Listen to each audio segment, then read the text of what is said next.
any team that's able to take a game or even a full series off of OG is surely a top-tier contender. Right? Exactly, a tier 1 team. I mean, you're not just going to be the best team in the world who can't win every LAN by not being a good team. Game number 3, OG Faceless. The draft has already begun. Wisp and Spearbreaker going to be banned away in the first 1-2. Train Protector taken out of the pool by Faceless.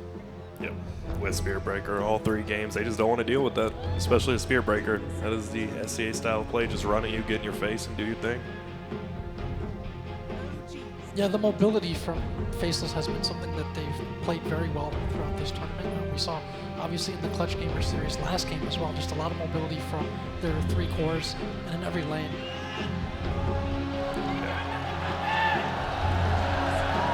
And it's kind of the blueprint of how they expected to win games before. They wanted to have good laning matchups. They expect their players, you know, I've heard the term, hey, this is SCA, we expect to do well in lane. So they have good lanes for them, and then they kind of play like split across the map and apply pressure when they need to, just be able to get these smaller and smaller advantages and build them up, almost a little bit like EG in a sense. Yeah. It's weird seeing this Clockwork pick. You always assumed it was going to be on that off lane, but nowadays it feels more like that 4-roll, that roaming role. Just leaves drafts open for him. Yeah, apparently OG not going to give Faceless that 3rd time's the charm. Taking the Clockwork away from them, it seems like the 4 positions really important in this matchup, but there's still plenty of depth when it comes to that support role. We haven't seen the Kunkka in this entire series rather. Could be. Wonder if they just go Darkseer or Slardar here. A lot of their first 2 picks that they've been stringing together as once again going with 2nd pick here. Obviously, OG got the chance to choose after the last game. Sand King, they like the Crystal Maiden as well.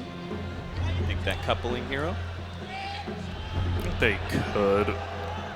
They're taking a little bit of time. Usually when you see those first 2 picks, they want to pick them up right away. And maybe they want to steer away from the Crystal Maiden this time. I think OG's expecting it. Maybe they want to switch it up.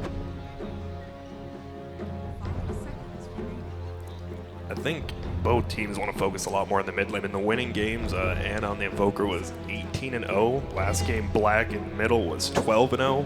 So, I mean, when they're winning games, it's all because of that middle lane. And the crown goes. Oh. Crystal Main, there you go. Or Terra.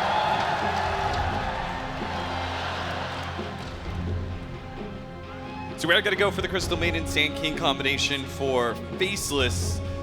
You're talking about the mid lane. Does that mean maybe we leave Anna and Black's heroes later on to the draft, whereas we saw the Storm? I think towards the end, you definitely don't leave a super hard counter like they did last game in the pool. You do something probably more even.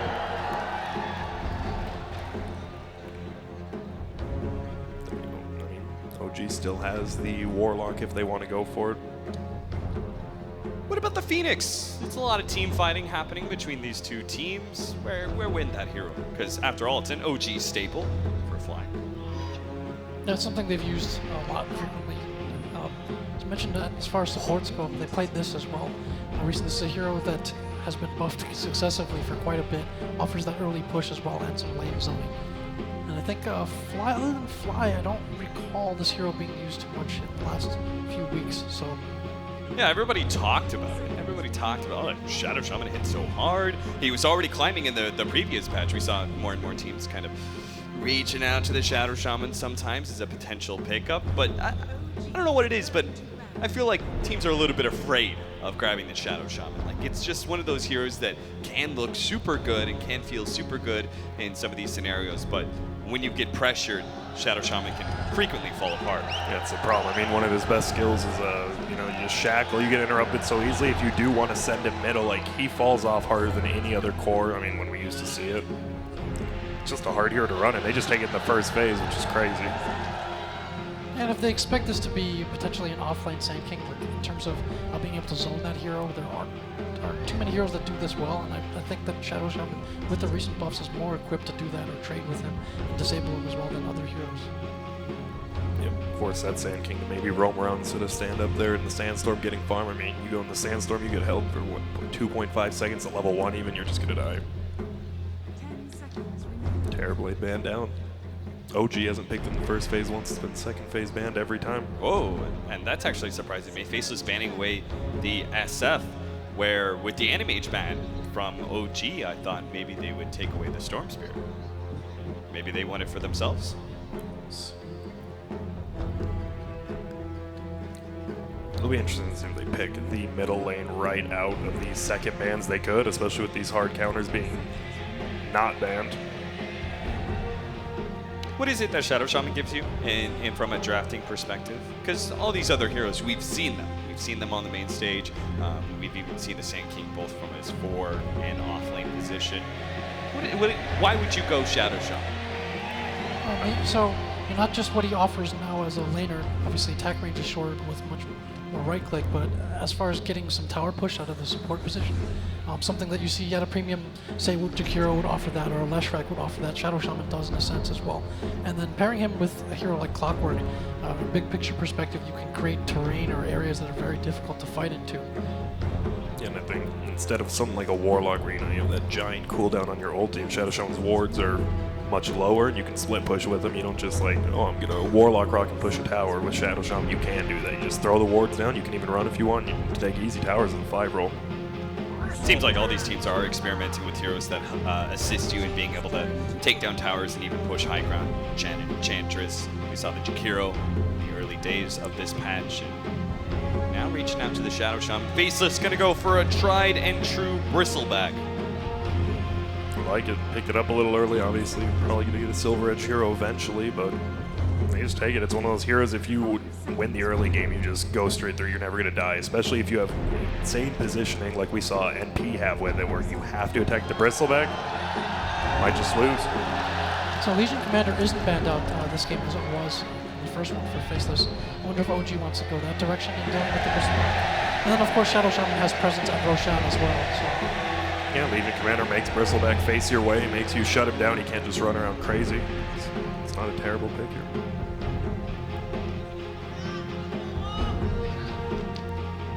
They take plenty of time there. I don't know why we're looking at OG. Honestly, it seems like the crowd is all about the Ice and Black relationship. Who isn't? Will they or won't they?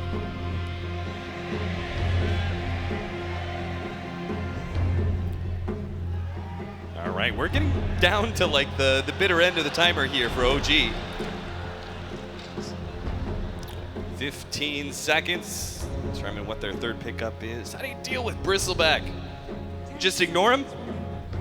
I mean, you could just get heroes, go around him. I mean, when you usually pick a Bristleback, especially with Sand King, Crystal Maiden, you just want to run down 5-man, take some towers. I mean, you could avoid him, but that's one way to do it. Elder Titan. That'll certainly cut the Bristleback down to size a bit. Yeah, and that's one of Jarex's best. Yeah, there you go.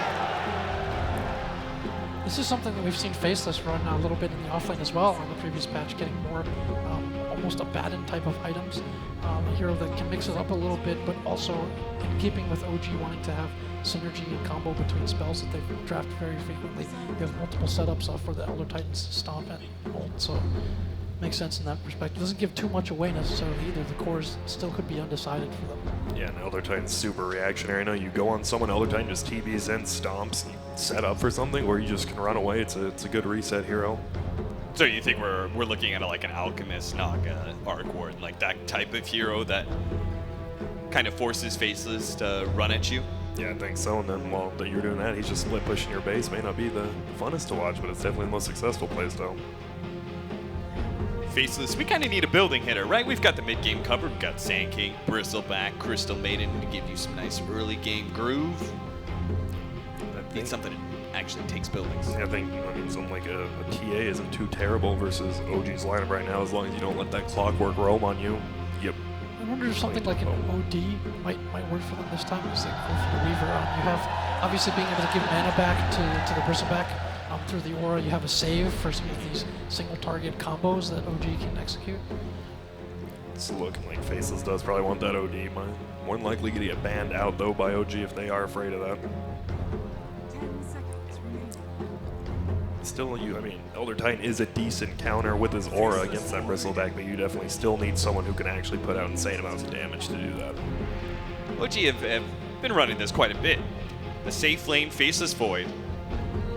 Setting up, they don't even necessarily need the clearest combination with their mid. Like they've been running Faceless Void and Ember Spirit, right? Like We haven't actually seen like these huge wombo combos, but we've got a lot of setup for it so far. The Elder Titan being able to follow up off of the Chronosphere, even Shadow Shaman can play around it.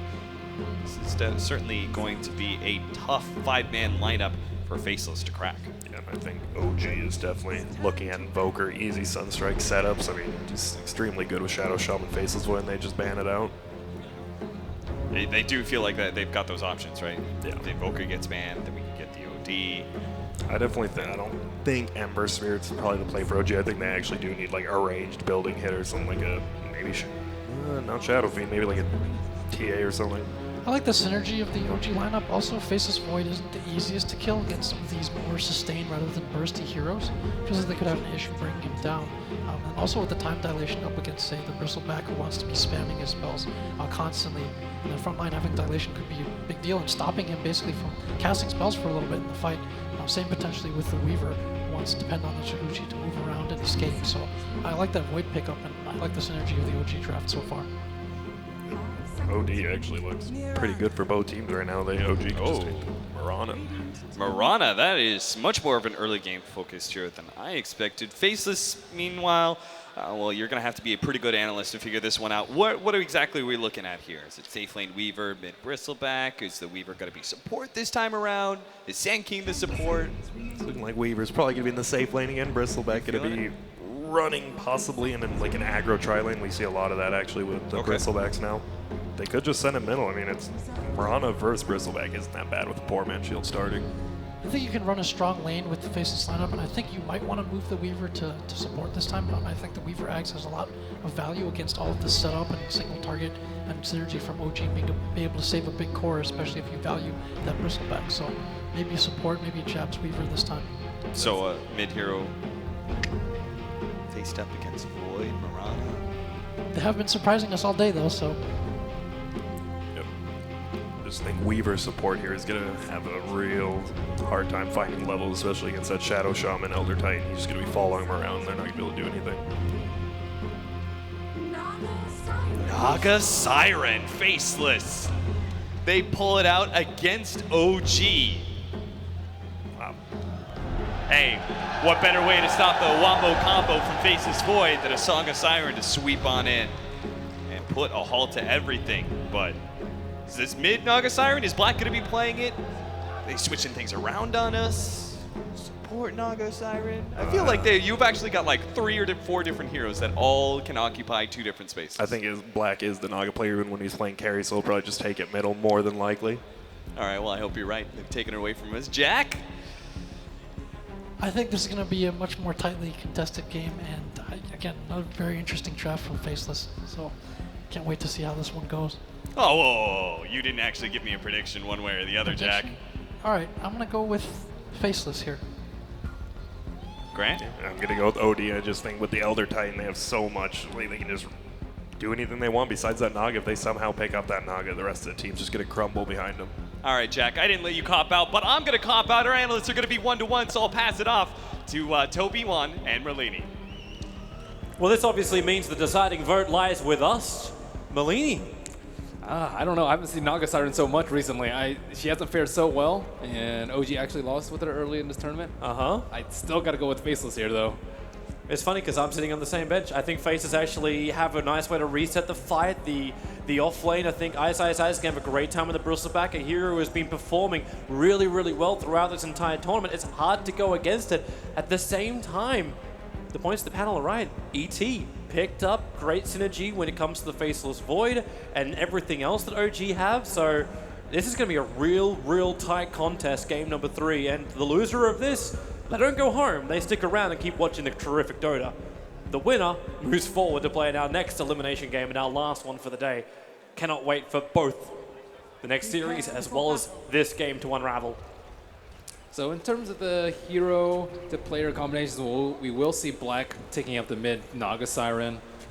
We see off lane is the Bristleback, and XY will be playing the Weaver. It will not be a support Weaver. They probably do need the Ags on the Weaver up as soon as possible to save someone from the Chronosphere combo, as well as just getting comboed by Arrow in a hook shot. There's plenty of things that single target abilities that is going to save you from. And then you also need the Naga Siren to have a lot of farm so she can disrupt the fights with her illusions and, of course, survive or be in good position so she can sleep and reset. Yeah, if she can have those illusions on the field, having the Radiance burn, that's obviously going to give you a good advantage coming into the fight. Even though most of OG are not reliant on Blink, the Shaman may be a little bit later on if Fly is able to find that much farm. That's a huge if. But I like the points you're making too. Like, you need to have that Weaver Rag, so you're not just reliant on Song with the Siren to reset and get control back in this engagement. But OG, it's like they're hoping to contest. If they can get a first kill, this will be a beautiful thing for them. Contesting up the rune. As under the cover of smoke, they do move forward. Ice is going to be the only close target, but there's a lot of heroes right behind him. So here comes Ana looking for the target. Black moves forward as well. Where's that Burrow Strike? Line them up. Actually only catching out one. They're going for the support. They're going for Fly. He will fall. Ice with a cool spray. Does find the kill, and they're starting to stack up. Ana needs more help to run away from this one. He went arrow, not leap to start with. He needs more distance. One more spray will do the work. He's hoping to find himself a Roshan, but it won't work. Jabs closes the distance with a Burrow Strike into the pit, and OG, not the start they wanted. They wanted to be the aggressors, but they are the ones mourning their dead. The level 1 is not strong 4 on 4. With 4 on 1, yeah, they can easily kill someone with the shackles or isolate them with arrow, but there was very little chance that they were going to get the rune once they saw how many heroes were there. Maybe if Jiraiya's got a good stomp, but that is not the start that you want to give a Naga Siren team. You might have been happier if you had that leap of Mirana to escape, but you committed, you went for the fight, it didn't work out, and now Faceless are rolling back into this control up Ana play style, where you're able to have both the Crystal Maiden plus Top that melee lane heroes. Time walk away. Okay, maybe he doesn't. The cool sprays are high. Ice is at 1 or 2. Having the stick charges will allow No-Tail to survive, however. This matchup works both ways. I think Bristle's good versus the Faceless Void because you can time lapse off the damage, time walk off the damage, but you still won't time walk off the stacks. And on the flip side, you have time dilation, which is really good versus the spray. So usually we'll see Bristles build like an early Lotus, an early Greaves perhaps, so that he can deal with a time dilation. Time dilation did get buffed, and you want to be able to spam your quilt as often as possible. I'm also wondering too, like with this mid lane, Ana running that Mirana, it's a hero who's able to play very quick catch up. Is it worth going for the Aghanim Scepter build, go for the flash farm and the flash push on the side lanes? It's really tough to call because of the buff to Dagon. Or Jabs. He's trying to hold him here a little bit longer. It's going to help when the Hadouken creep lets a little bit more go, and Fly understands he has to keep Ice away from the other Titan, but Jabs may have enough damage just himself. One more hit. Jirax dropped down to 5 HP. Jabs can't close the distance. Jirax will be able to survive. Elder Titan not terribly great at roaming around this early in the game. Decides to go for a neutral suicide. Probably similar amount of time spent not fighting for him. Yeah, that did get nerfed a couple of patches ago.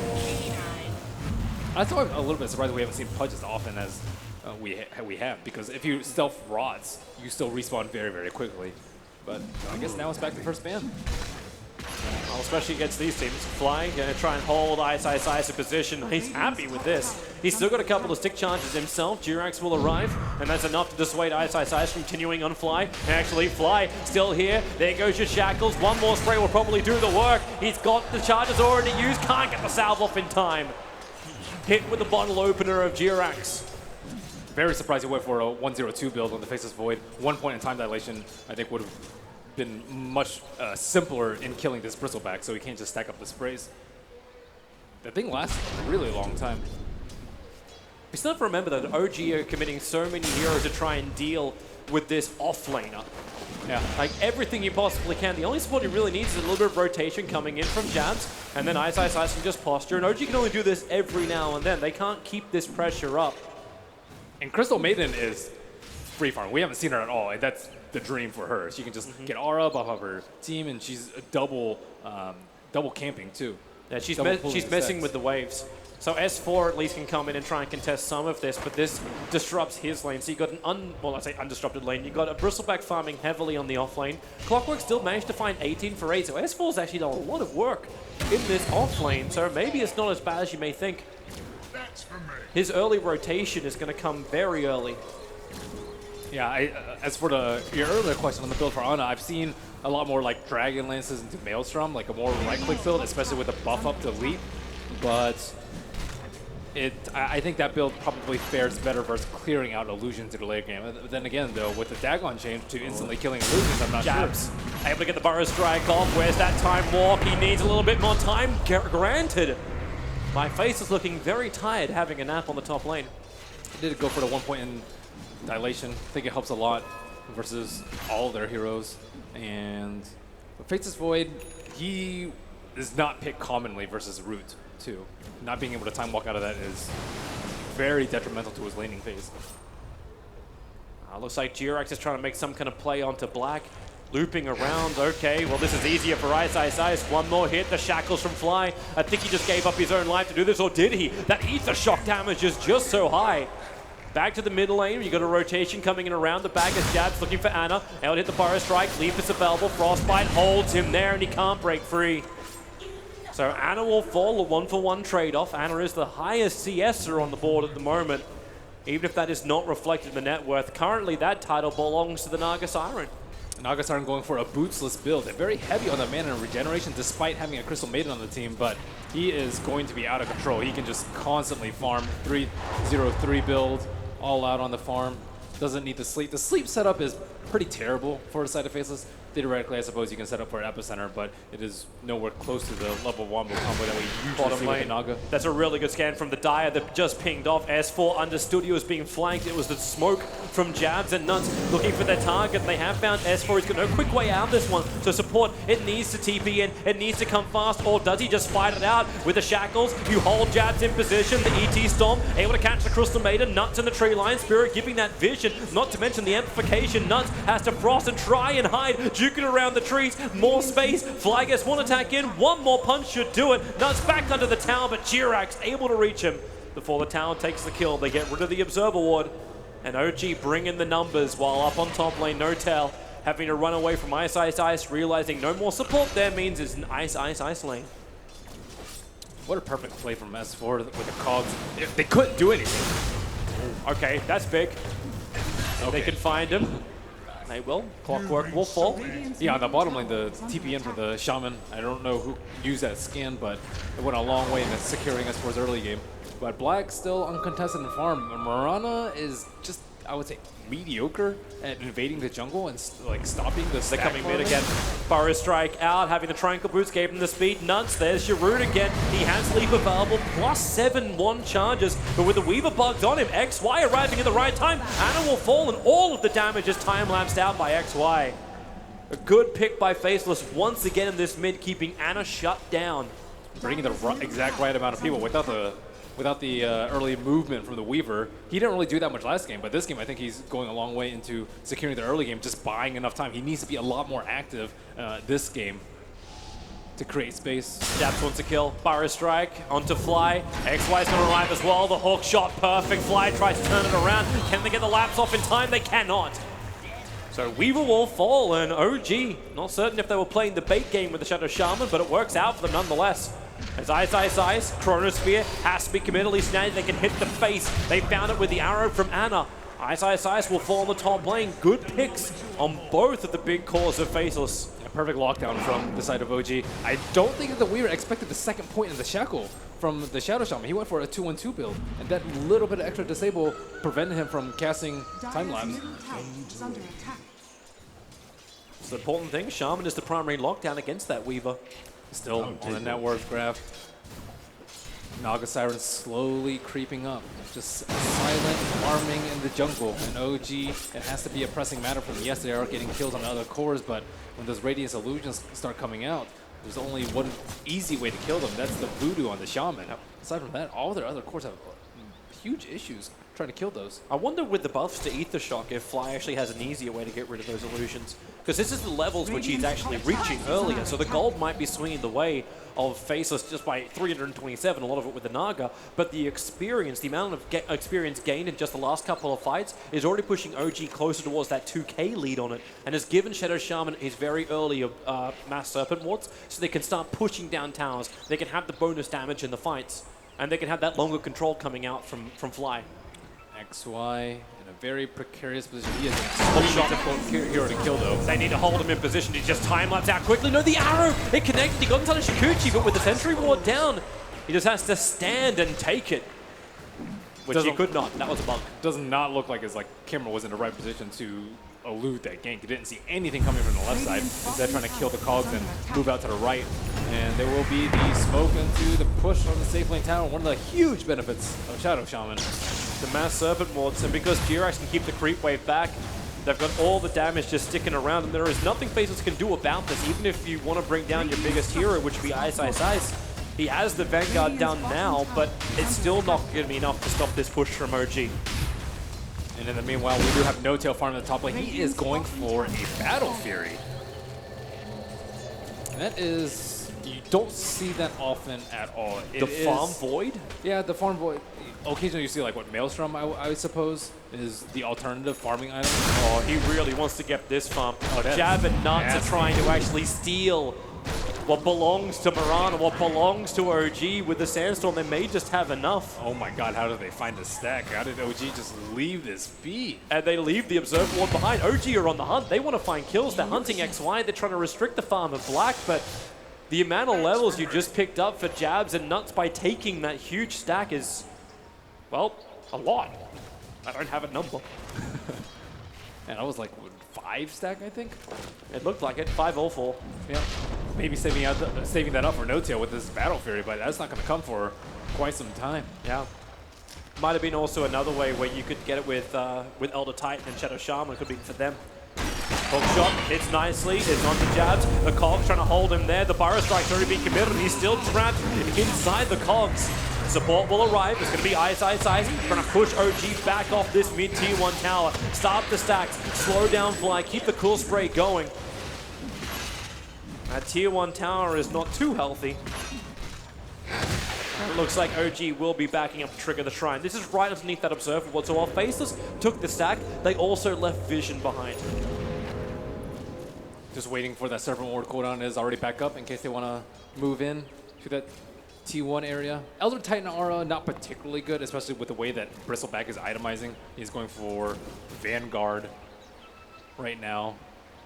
The minus magic resistance, I guess, not terribly useful unless Mirana goes for a magic build. And it looks like she is starting to build towards that Scepter in her quick buy.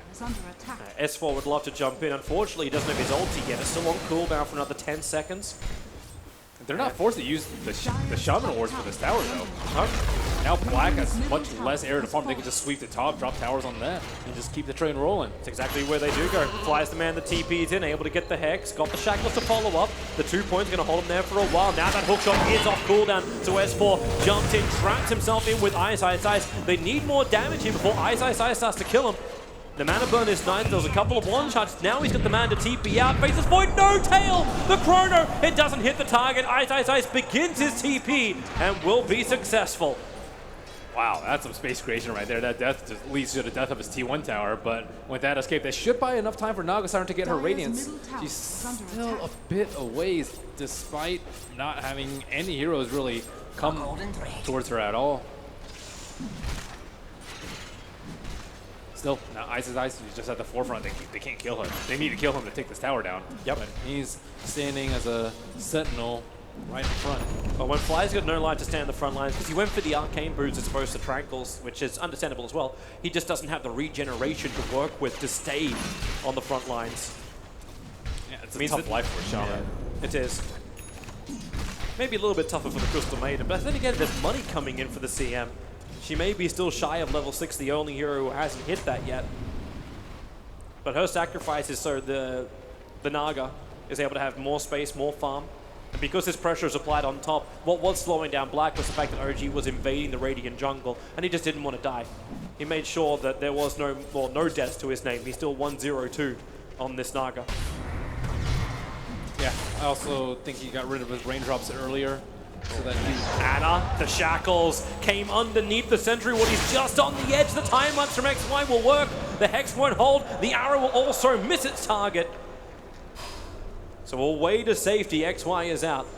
And the rocket came out just a tiny bit too late for them. And OG, they're struggling to take on towers before the Radiance timing comes online. They only have a few more minutes left, I would say. And 2 T1s is not enough, I think, for them in this early game. Things are starting to look a little bit more scary for them. As Relic is just picked up on the Naga Siren. So Courier coming out now, and they cannot invade this jungle at all. I'm waiting for Ice to just rip apart Motail. Like, he's getting stick charges available, but the continuous pressure on the top tower, Nuts is coming in as well just to provide that extra route. Actually, could have been more. They use a scan. They're wondering who the heck is behind him. Like, he's playing so aggressively. You can't let Ice always get away with this, but there is a hero sitting right behind him, but just not where they expect. That's enemy S4, so Ice again locked inside the pop. Wants to stand his ground. Nuts, do you feel like you have enough? ET Split's being used. They commit Chrono. Nuts almost walked into it. Now he lets it go. Nortel realizes something is awry, moves over towards the side, so Ice is still alive and fighting. Finally will be brought down. Nuts will join him. A quick crossbite. Epicenter. Jabs cleaning out the back line. Fly will fall as well, and XY, he'll arrive. The icing on the cake of maybe the fight, but no, Ana is so much damage with the Starfall. They need more Nortel. Able to time-lapse off a large portion of the damage. They get rid of the Scarab Beetles and Ana and Nortel and retreat to the safety of their Tier 1 tower. Ended up being a 3-for-2 trade-off. Heavy commitment from OG, but it seems to pay off. I think that Jabs would have been there earlier had he had his blink, but I think he was there maybe 5 seconds too late. If they had been able to initiate when the Bristle had been jumped, that would have been so bad for OG. They probably would have lost his tower as well as all 5 heroes. But they still need a little bit more time for them to be able to play around Ice. Give that time, and I'm still looking at Black, waiting for this Radiance to be completed. He just needs the recipe for it now. Yeah, on the flip side, we have Mirana very close to her ends, so she still should be able to keep up in terms of farming pace with the Naga Siren. Going into hiding. And keep in mind, Illusion heroes have gotten a lot of nerfs. Less damage to towers, Naga Siren specifically with her ultimate. I'm waiting for, again, this top lane Fly. He's posturing against Ice, but how do you even really fight this? When the Blade Mail gets completed on the Bristleback, it's going to be almost impossible to fight him, and Jabs is coming in to help.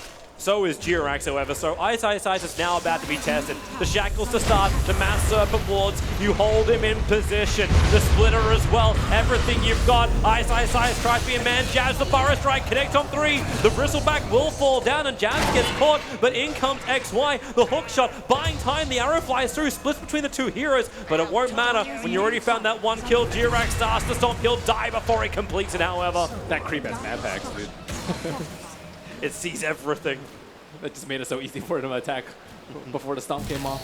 Slim chance of him surviving there, but they committed everything for that. They dropped the Serpent Wards, and still they just get obliterated because Faceless realized that that's the only hero they can kill on the map. They desperately want this T1 tower, and they're not making any great use out of their heroes if they aren't even able to approach it at all. Yep. So Faceless, they played around Ice well the second time that he has fallen, and Naga Siren, finally, the Radiance will be completed. Yes, and this was the big critical thing. He was able to have the Tier 1 tower go his way. So everyone's been continuously fighting, create space for Black, but now Black will start to get involved in these engagements, something which really hasn't happened. We haven't seen Song of the Siren. We haven't seen the effect of, now, the Radiance. His illusions will still be a little bit easier to deal with.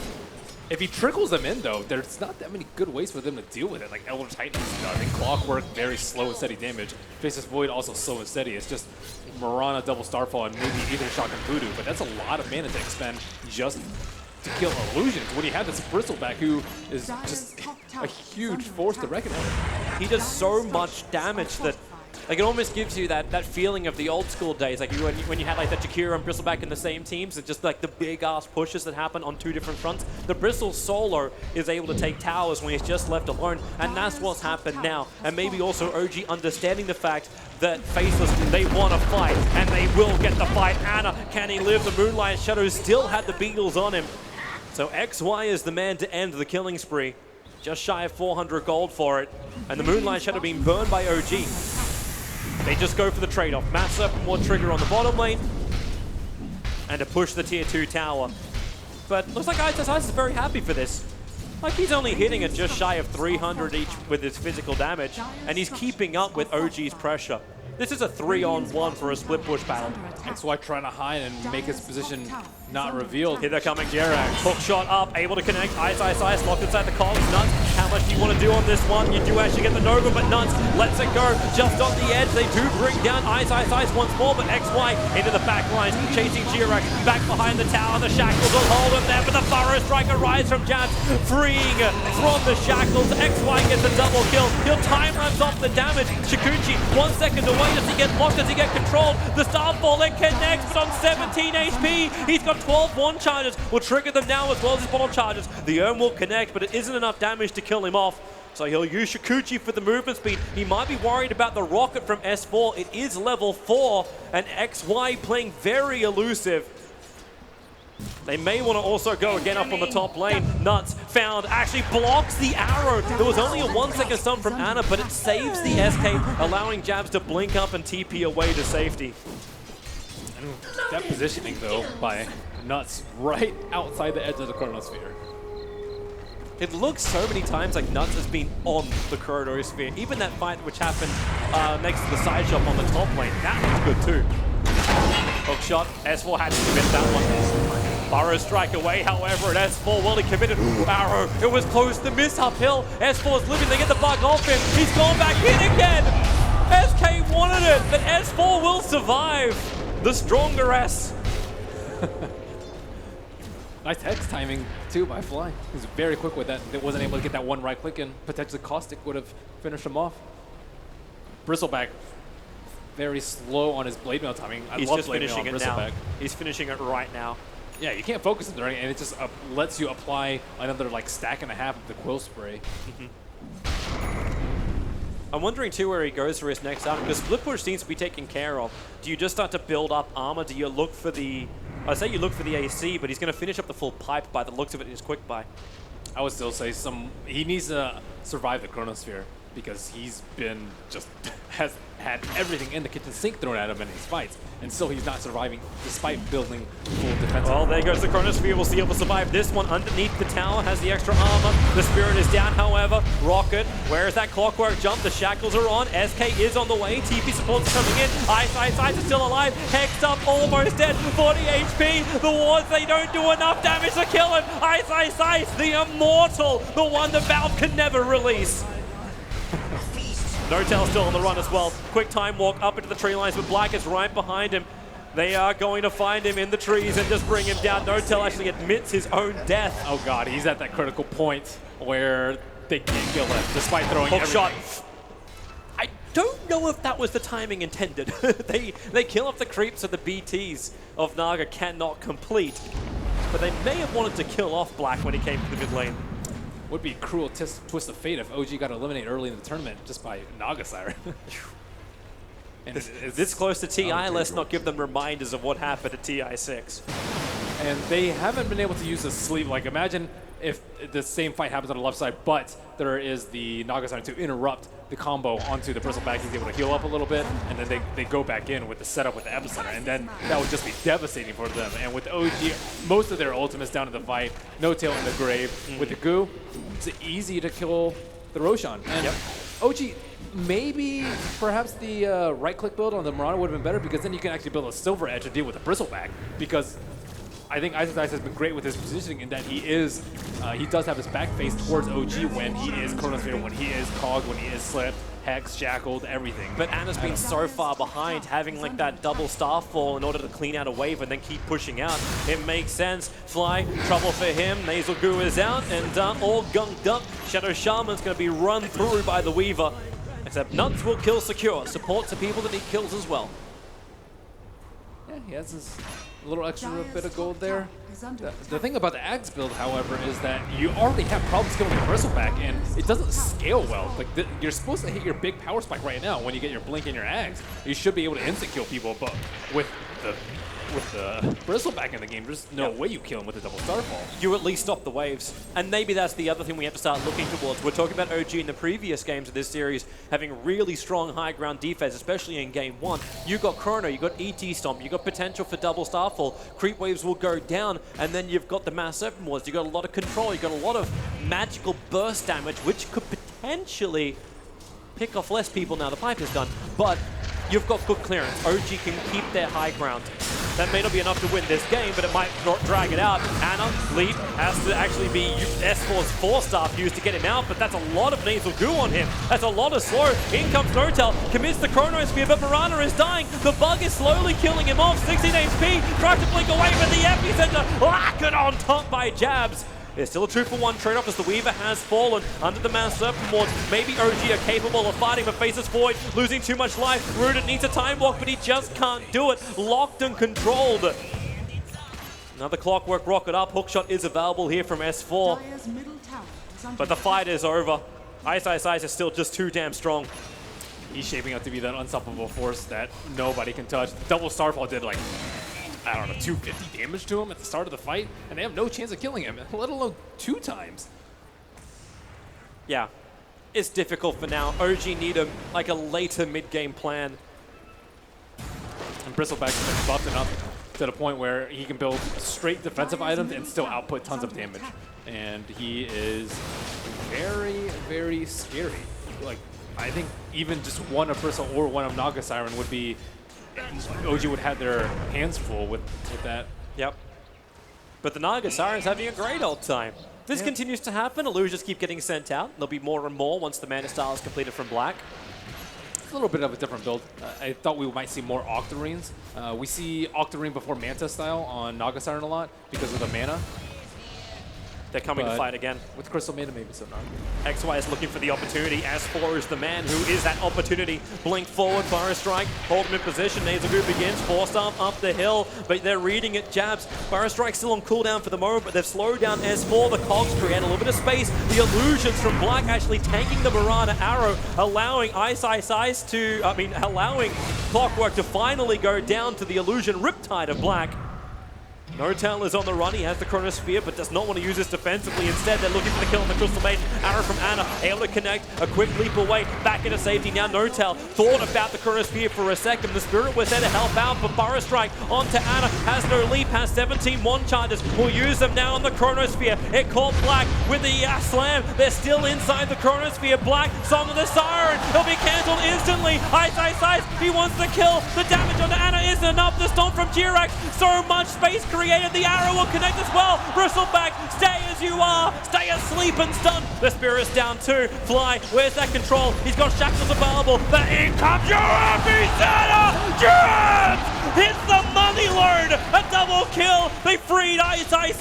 But now, maybe, still a little too deep. Anna needs more damage. He's got the arrow available. They'll burn the Aegis Immortal. A quick extra arrow, killing off XY. He can't time-lapse out this one. Now it's up to Ice. Can they do this? 3-on-1. Support is on the way. But then again, the Quill Sprays, they're really starting to stack up. There's 6 on Nortel. He jumped in and nuts. Let's it go. The 4-star from S4. Nortel's got space. 1 second of time walk. He'll get away as well. They're cogs. They're burning. How can you kill off Ice? Take away his mana. Take away his friends. Nuts. Mirana can't even kill off a bloody Crystal Maiden. Nuts will juke around the tree line. He didn't see him go. Earn charges. Ice will now have to be the man to protect and support. Nortel can't reach him. The Urn. Crystal Maiden will survive as they burn up the Shrine usage. Fantastic fight from both sides. Everyone's throwing everything they've got to stay in the Masters. Naga Siren is just not tanky enough right now. It's just died in a Chronosphere. Perfect Earth Splitter coming out from them. I cannot believe that Nortel identified that Naga Siren was at the edge of the fight and everyone was able to attack him on the side of OG. And yeah, although it's Bristle Boss right now, Jirax run. getting kited. Jabs is right behind you. Nuts is there as well, but he's got the move, the speed available. Support's coming in. S4's going to find Ice. All I can say is the opposite way around. Ice needs freedom. Fly. Oh, 4-star didn't get him down. He may have to use the hookshot to get away to safety. Do they have a stomp? The ET splitter will end up being used. But what target do you get? You only keep Ice controlled. I say only. That's a pretty damn good target to keep controlled, allowing Nortel to get in there, start the fight, keep the time dilation going. It connected into Ice, but it's the blink away. Jabs Jabs ends up surviving. No one dead from this fight, but with the double chronosphere, it might be possible. Focusing onto Black. Where is your jump forward? Where is your friend? It's going to be Anna with a double starfall. Black is low, but the Shaman's gone down. Ice. The stacks begin again. The man, the immortal, stormed up, put back to sleep, put in ice until he will finally be brought forward back to life again. No tail. The song with the siren. It cancelled his TP. He was ready to leave the arrow. It connects on Black, however, in the epicenter. It's there. The damage. Turn up the song. Faceless Void will go down. Anna was out of this one.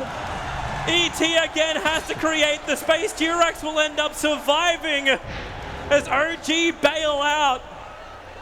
The timing, the glory, the Dota. Both sides seem like asleep for half that entire fight. We're just missing like a Bane, and it's ridiculous that Naga Siren is still just being very vulnerable in these fights. Probably still an item away. She did not end up completing her Manta style in the fight. That fight again, starting with that double chronosphere. It kept going. I'm wondering how they're even just able to clip some part of this. The fights over the course of the last 6 minutes have been 5 minutes long. It's a problem that Bristleback can't attack in these fights, so he's getting they're finding another kill. Back to life again. XY going to burn the BKB. Fly going to stay on his tail. That is the 8-second BKB, so they know it's going to wear off in a bit. Jirax, perfect position. Under the feet. Slam him up. Split him up. Hex him up. 75 seconds without the Weaver. OG have some breathing room. What a play by these supports, just in the right place at the right time, and OG are keeping this very, very competitive despite the Naga having free farm for a very long time, and I haven't really seen too much of the impact of the Naga Siren, and she is their late game insurance, but they should have had these team fights won quite handily with the farm that she's possessed, as well as being able to turn around a lot of kills on the Bristleback. So now, looks like he is going for a Lotus Orb, it looks like. It will be incredibly good versus the Shaman. However, he is still quite vulnerable to the Echo Stomp from the Elder Titan. They probably need 4 stabs just so they can move him around in a fight. I'm wondering if he's trying to free himself from Dilation, like it's the more cheaper Greaves. Yeah, Dilation is incredibly good. It's also really good to cast on the Weaver so he can get his time lapse off. The Weaver actually isn't going to go for the Axe, he's going in for Diffusal Blade instead.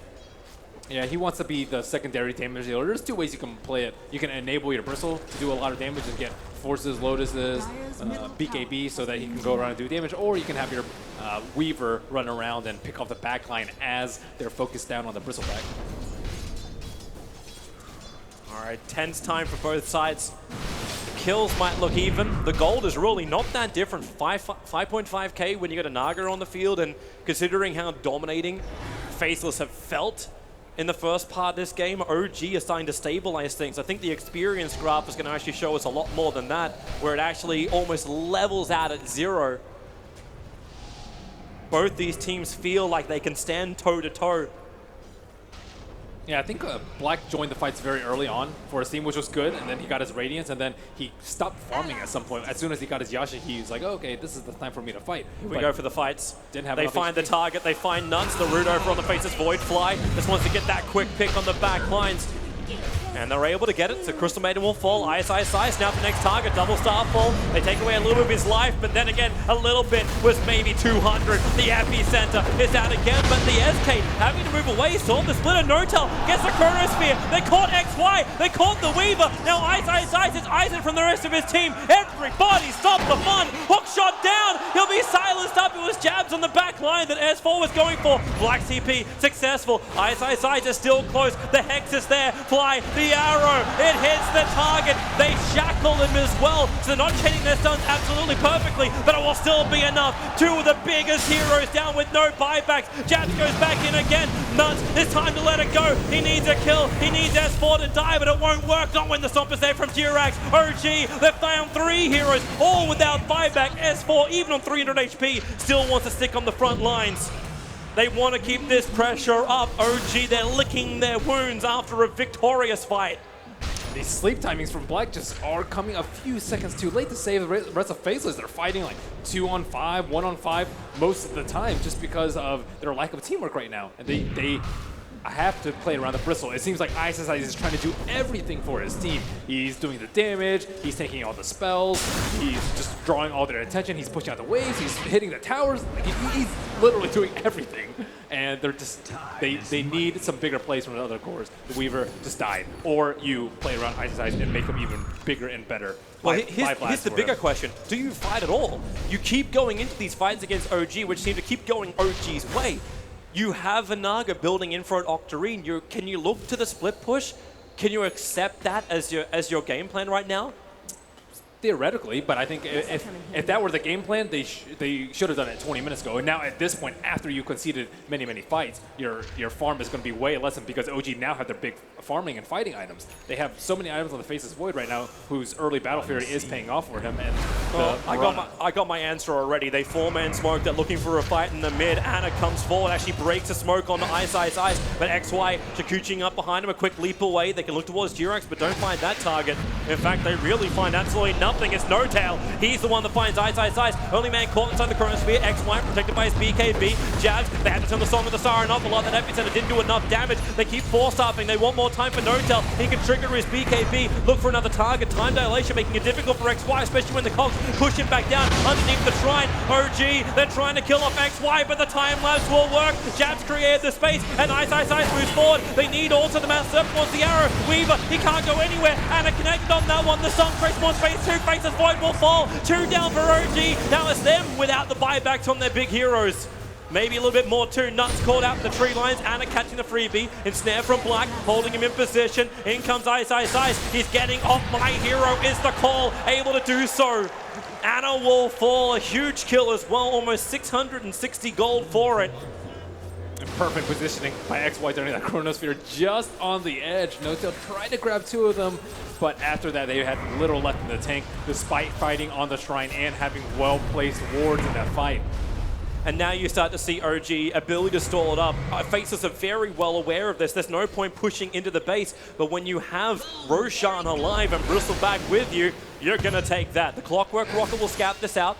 S4 can be pretty liberal with his hooks. Now he's got that Aghanim Scepter. Jirax just smoked up in the mid lane, though. He's looking to stop this smoke or at least confirm what's happening over there. And Elder Titan is one of the best heroes in the Roshan pit. That's the reason why Faces are only leaving Ice in there. He's still got the damage. He hits for over 400 with the physical damage when he's at max Warpath stacks. They don't have enough minus armor, though. They don't actually have a medallion in this time, so it's going down very slowly. Ana is in the grave for 40 more seconds, but all they have to do is stall. That's all they have to do. Yep. Faces Void's back up. The same time he respawns, his Chronosphere is also up. And this is a big Roche with the cheese in tow. Faceless Void TPing into the shrine. That shrine is up. Yep, there goes your rocket. Burrow Strike forward. They're able to find Jirax. Nice. Coming into the fight. No Tail starts with the time dilation. He does still have that Chronosphere available. XY triggers his own BKB. Tries to protect himself for now as Jabs. He brings in he actually brings in the epicenter. S4, the damage isn't enough onto him. In fact, almost with a blade mail. There it is. The Riptide damage will do the work. Jirax is actually ticking out to the radius. But as Jabs the man to find the kill, XY time lapse barely comes off. Jabs needs to help him out, and with the Burrow Strike, they're able to do so. Fly, he'll go down. No Tail with the Chronosphere, holds them in. Ice trying to prep up the stacks, trying to be the big man of this fight. With the help of Black, he might be able to do so. They let it go on top of No Tail. Time Walk, free the man, able to do so, but it's going to be too much, or will it? He's still invis. The Moonlight Shadow, they don't see him. The Sentry Wall was too far away. He's got his Time Walk back up again. Still waiting this one out, got hit by the Chikuchi. And understands he's still not a healthy man. 1 second till Time Walk again. They know he went into the tree lines. He can't TP out. It's on cooldown for 16 seconds. So Anna tries to stay close with his friend in this time of need. At this point in time, you probably report your support for not having detection. They had it just didn't come in time. Yeah, he walked around in the Moonlight Shadow for so long. Roshan is still at, what, 30% right now? They cannot leave the pit. But at the same time, if you let Faceless just get in there for 10 more seconds, they can secure it with Song of the Siren. And then with Aegis and Cheese, they don't really care if they get Chronosphere. So this is a really trying time for OG. There is no Chronosphere for 50 seconds. And we see Bristle wanting to go for it. And he's going for 2 ways out of the time dilation. He's going for Greaves and for Lotus. Wow. Screw BKB. You know, the hilarious thing is, I was wondering if he's going to change up his build. After looking at what we're seeing the Faceless Void building into, he's had that Eagle Song for a while. I was wondering if you consider going in for something like an MKB, because it's not really a natural item for anyone apart from, actually, Weaver. Weaver can build into it. Having a... Oh, for whom? Weaver? Yeah. Like how do you get your true hit to kill the Faceless Void? Song of the Siren coming out, just a guarantee for Roshan. The arrow will fly out as well. It doesn't actually catch anyone from OG. And they don't have to fight right now. They could easily just wait for songs. There's still plenty of time left on the Ages and Cheese, and finally they secure some more items under their belt. But the net worth is still very, very tight at about 5,000, despite Faceless taking more objectives around the map. However, you can see how slowly they're losing more and more BKB charges, slowly losing more and more grip on this Bristleback. However, if they can annihilate Naga Siren at the start of the fight, she doesn't have the Aegis nor the cheese. So I think the only thing that can like really save her if she gets Chronosphere is a time lapse from the Weaver, but I don't foresee him building a scepter anytime soon. He's actually going into finishing his Hurricane Pike. Nortel did actually buy out for this item. He finished up his full butterfly for the next engagement. So he feels this is important enough to go up against Faces in the next item on the list, Monkey King Bar.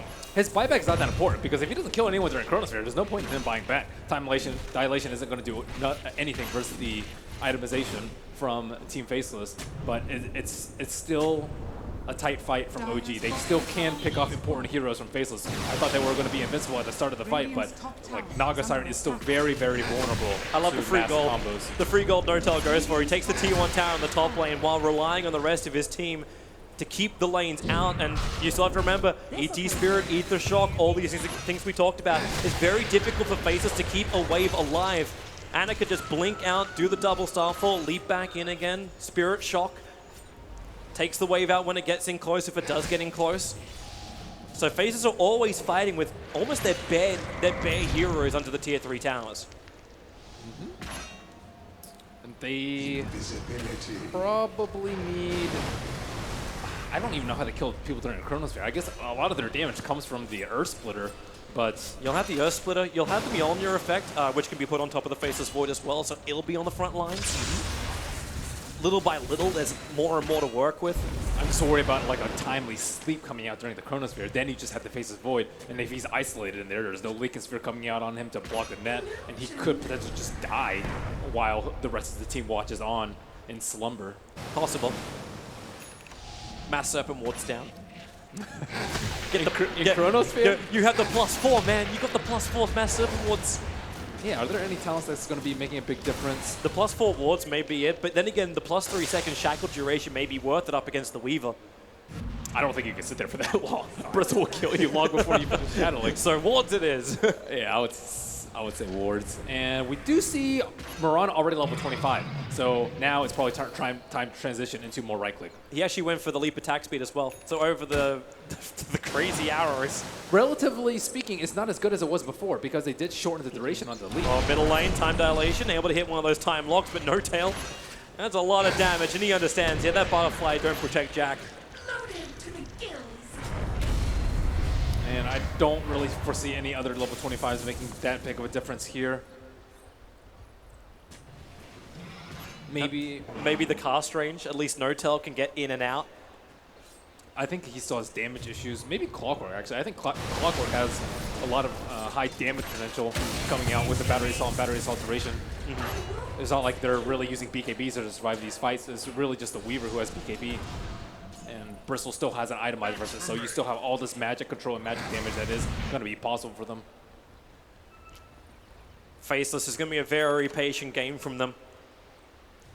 Make sure they have their items. They kind of want OG to come out to them to fight, as opposed to fighting inside the OG base, which seems to be impossible. But moments like this when Nortel, okay, you can see how jumpy Jabs is. He sees Nortel, instantly runs away. They don't have enough damage to kill Faceless Void right now. Yeah, 20 HP, no MKB on anyone. I'm wondering how you do that too once he finishes up his Satanic.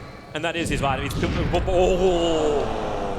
Chronosphere. You know, at this point, when the game is going as slow as it is, you do need to go for something like this. But Aegis is still up. They can just siege high ground with this. No Chronosphere on the side of OG. Are you kidding? Yeah, because there was no Aghanim Scepter. That Faceless is... And they're trying to keep him out. They need the Spirits and Jiraxi to slow this down. He doesn't actually have it available just yet. So keep the damage. It's actually quite decent damage when you get the Mjolnir procs kicking into the Bristleback. And Nortel already committed his BKB. Arrow will fly forward, the splitter as well, it misses. It doesn't actually hit on almost anything. That arrow could have connected onto XY, but they come in again. The double starfall. Ana dropping down low, needs to go back to regenerate for a quick bit, while Fly keeps the Hexes going, keeps the damage off their towers. Same thing with the Cogs from S4. Anything they can do to keep Faceless away. Buy time for the Chrono. It's another minute up. The Arrow Fly is going to fall a little bit short. Black's Illusion's also running great interference. Epicenter jabs again, hits the money. Will it be enough, however? Ice running forward. Ana doesn't have an escape. He can't leap. The Moonlight Shadow will have to be that escape for them. But they have to get back in a fight. The Stomp, the Burrow Strike. Stomp never completed by the Elder Titan.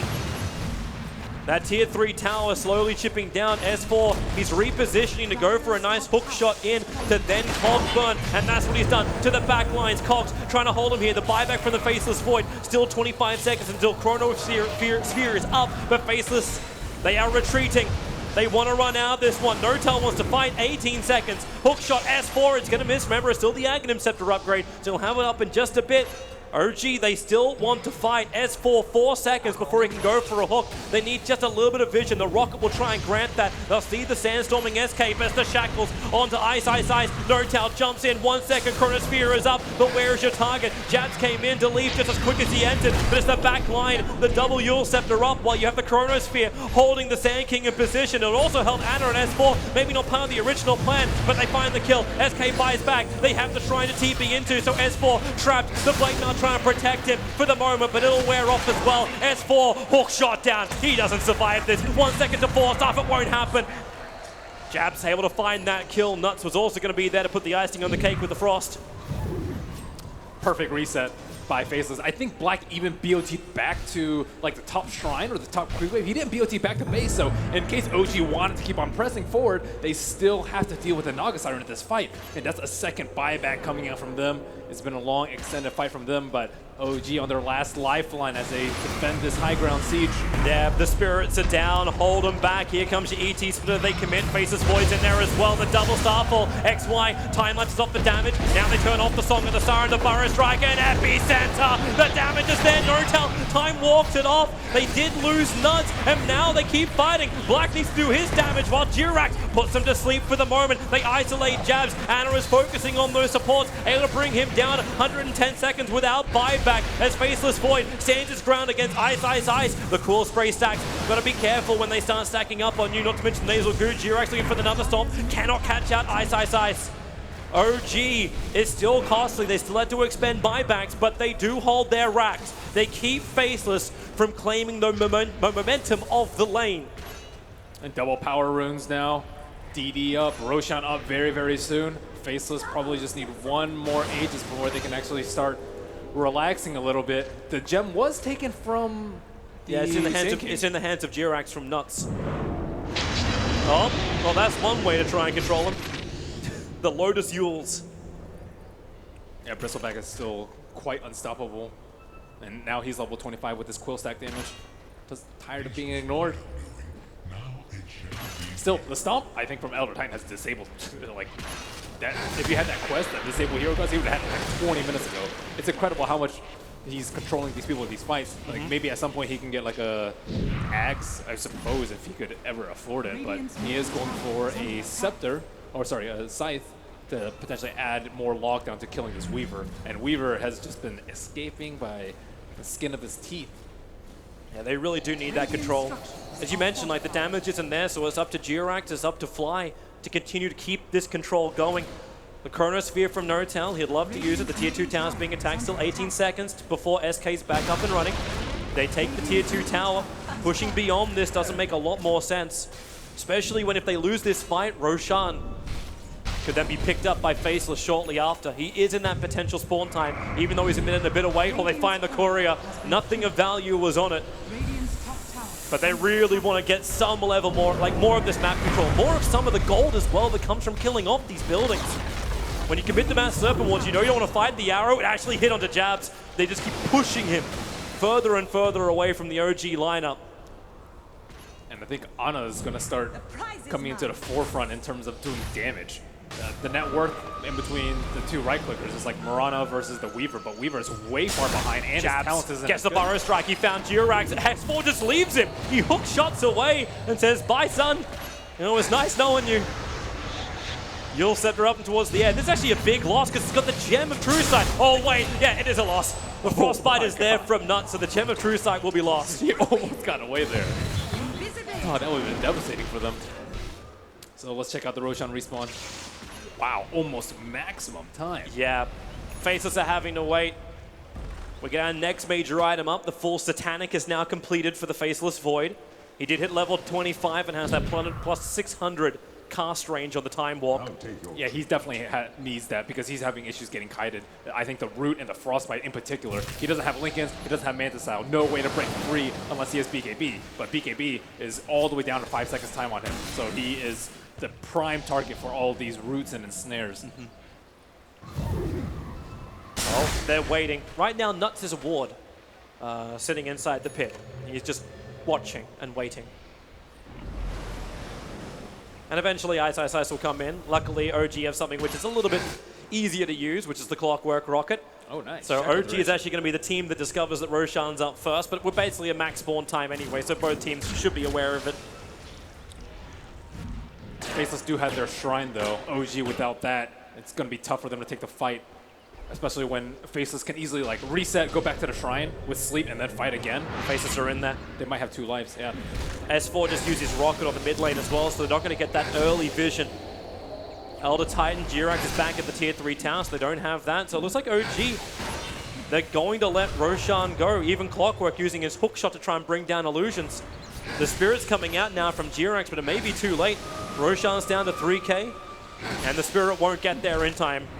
In fact, it can't even reach the pit. So Aegis the Immortal plus Cheese now into the hands of Faceless. Aegis will be collected up by XY, the Cheese into the hands of the SK. They need to make sure this bottom lane doesn't get out of control. Fly's still down there, so in case they try and push mid right now, he could just drop the wards onto the T3, get a free T3, then take down the Shrine, then they'd be in pretty good control of this game. And looks like they want to nip it straight in the bud, going for the quick kill on the Fly. Need a moment. Sweaty hands. He did have 4 of those heat packs in his hands at the very start of the game. Got to keep those fingers warm. We've got to keep the crowd pleased every time we put Ice Ice Ice on camera. He's so nervous. But still such a tense moment. 37, 35, 50 minutes in. There's 8,000 advantage to go in the way of Faceless, but I'm wondering really if you want to count any of this now. Like you take a team fight. Now, Faceless actually have really good ways to start bringing down buildings if you win the team fight. It's not really the same for OG. OG is still going to be in that position where they have to start repairing their lanes. Like pushing the Miranda down the side lanes, pushing Shadow Shama down another side lane, because Black's illusions are continuously adding pressure on every single lane of OG's. Yeah, especially with the Arcane Rune, which is going to be pretty common now.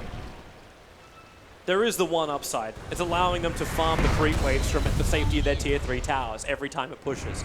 So the net worth is not looking too shabby for the Faceless Void as well as the Mirana. They are keeping up.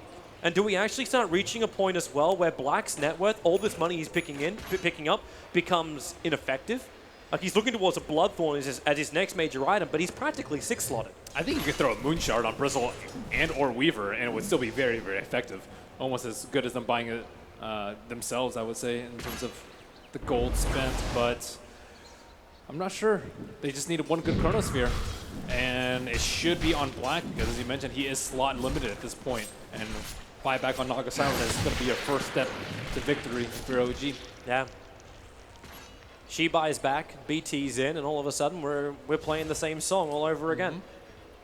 Ana hits really hard though. They also have like no great physical mitigation on Naga Siren. Naga Siren didn't commit for the butterfly, so he's hitting at full strength, especially during those 5 seconds. No-Tail needs to get out of here right now. The jump up jabs. Does he do what he does?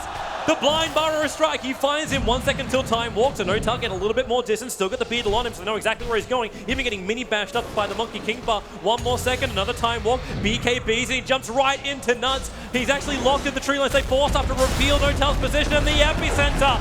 Faceless Void will fall. Support couldn't arrive for OG. S4 was thinking about coming in, but Ice Ice Ice kept him out. So as defense time, buyback is available for No-Tail, but at this point of the game, you don't want to expend that money. He also doesn't have BKB in if he buys back. He can just get slept on his Chronosphere and do nothing. Dire's top barracks are under Very, very problematic. OG has a decision to make. Is it worth to defend this top rack? They're currently losing their range rack. It's not the melee that's under pressure just yet. The thing is, you had to buy back on Faceless Void, but he's probably just waiting for his BKB to come up just 13 seconds time, but that's going to be one rack down for sure. Yep, Ice, hook shot gonna miss jabs. He's literally standing still under the sandstorm. But they don't find their target just yet. Ice will do the work, and OG make the decision. The top rack isn't worth it. The second racks will be, however. There's your buyback for the Faceless Void. Hook shot out, perfect. Actually clips Weaver on the way through. Naga Siren now thinking about the Song of the Siren. Clockwork is invis for the moment as the Moonlight Shadow, but thanks to that Gem of True Sight, they're able to see him. So Clockwork will fall. Also buyback a Bubble for S4. He might have to use it. Anna caught out. Liquor Spear will trigger, but there's your Chronosphere. Out from No-Tail, catching XY, as well as Ice. They want that Weaver down. They are able to achieve it, but the Aegis Immortal will trigger on him. Ice is falling down low. He's got the cheese available, so you may think this is a fight, but with the cheese being triggered off, Ice back into the world of fighting, and the trouble is S4. He's too far out. Hook shot available, keeping the SK now out of the sandstorm, but S4 will fall. A die back out from him. Keep pushing him back underneath the towers. OG need to defend with the double burrow strike. Perfect from Jabs, playing out of his mind. He needs more damage, and they've got it in droves from Faceless. The starball damage from Anna completely actually warped out there from the Weaver. Time-lapsing it off. OG, they're running out of people, and they've run out of hope. GG! Faceless will eliminate OG in a 2-1 battle in the lower bracket. Why